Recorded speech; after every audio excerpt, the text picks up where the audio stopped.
So here's my latest purchase. It's a HP Probook 6560B.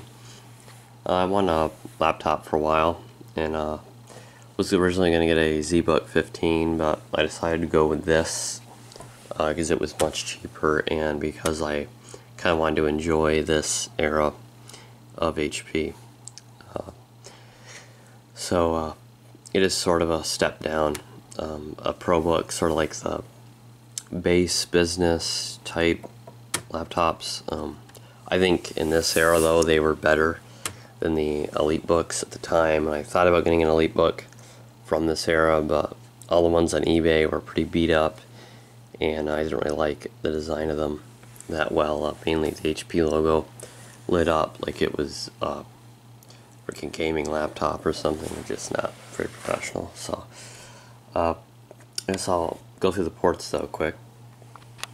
We have, if it'll focus, 2 USB, mini FireWire, I think that's what that's called, eSATA, VGA, PC card slot, and then on the back here we have DisplayPort.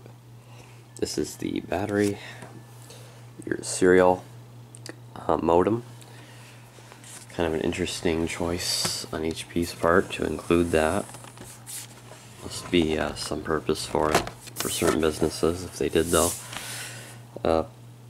Audio in and out, 2 more USBs, your CD-ROM, Ethernet, and your Kensington lock.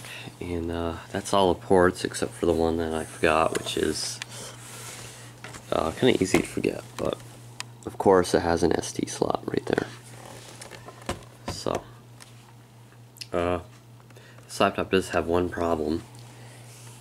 You can see the battery lights flashing there.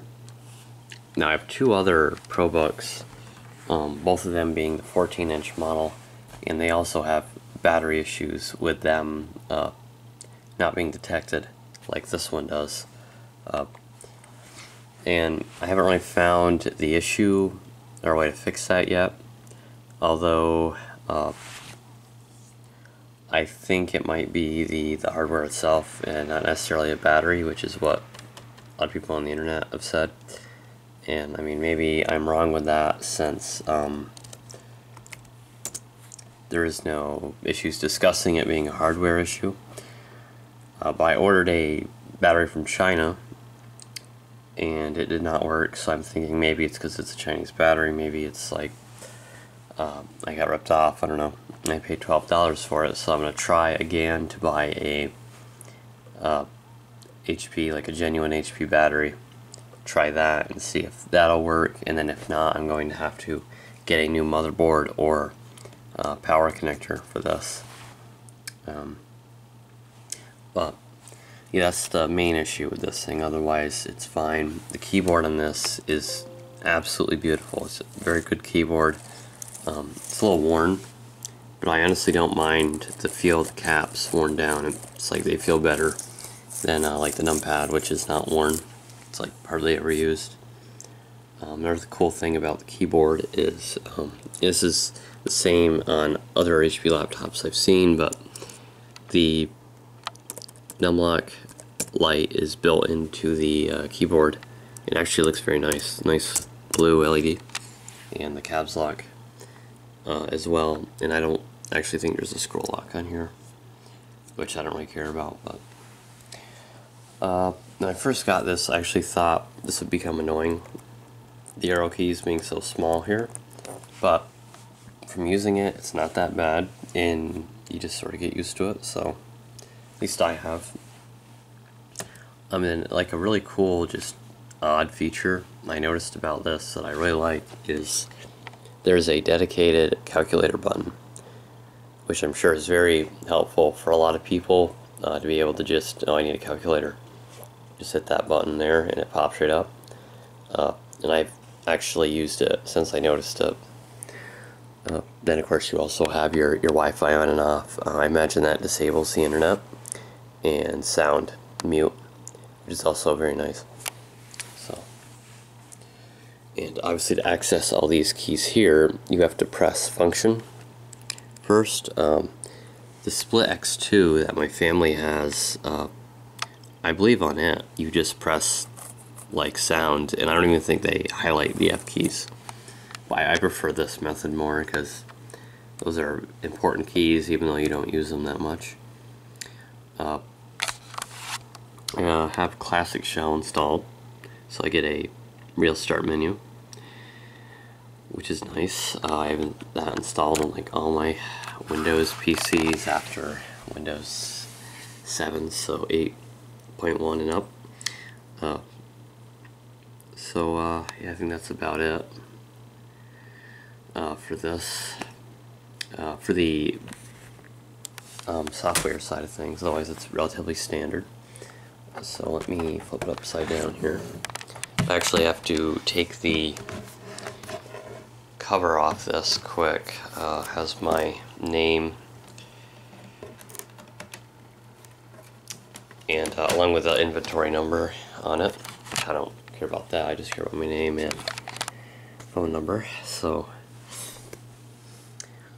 here we have our CD-ROM hard drive. There's no caddy, it's velcroed in there, so that's the only other issue with this. I have to buy a caddy for it. I'm going to be buying a 1 terabyte Western Digital drive as well. I thought about going with a SSD, but I decided against that because of the reliability issues. Up here we have our Wi-Fi, Bluetooth, RAM. It's got 4 gigs split across two 2 gig sticks. I ordered a 8 gig stick like a few days ago. So when that gets here, I'll have 10 gigs until I get the other 8 gig stick, and then I'll be at 16, and that's where I'm going to leave it. I think it's maxed at that anyway. The processor's right here. It's pretty hot. I've been using this all morning, so I'm not surprised. And the heat goes to this, to the fan. Pretty simple design. So that's about it. Now, a cool thing with these is you take one piece of plastic off, you get to everything. And same with this. And I think all the Probooks used to have this. Now they've gone to, I believe, it's no longer serviceable on the Probook line. Sorry about the voice crack there, I'm kind of sick. I think the EliteBook line still has it, and the ZBook line, all of their models have it. Other than maybe, I don't know, like the Split, or whatever they call their detachable model, but I think the majority of the other ones do still, which is great. And when I do upgrade, I plan on getting a, like I said, ZBook 15, Gen 1 or Gen 2, and then after that I probably get a more modern gen, something more of what's being made now. And I do plan on keeping this one in service even when I replace it as my main laptop. I'm sure I'll find a use for it. So let me just flip it back up now.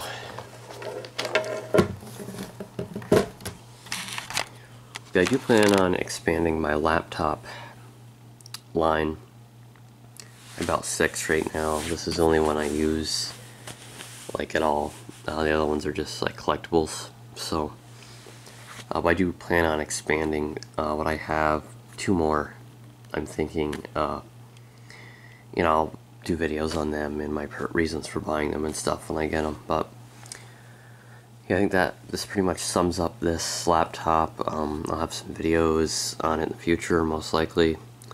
Probably not going to film upgrading it, but I do plan on upgrading the processor, and I will probably film that because I'm sure that'll be quite the process. So, but yeah, thanks for watching. Bye.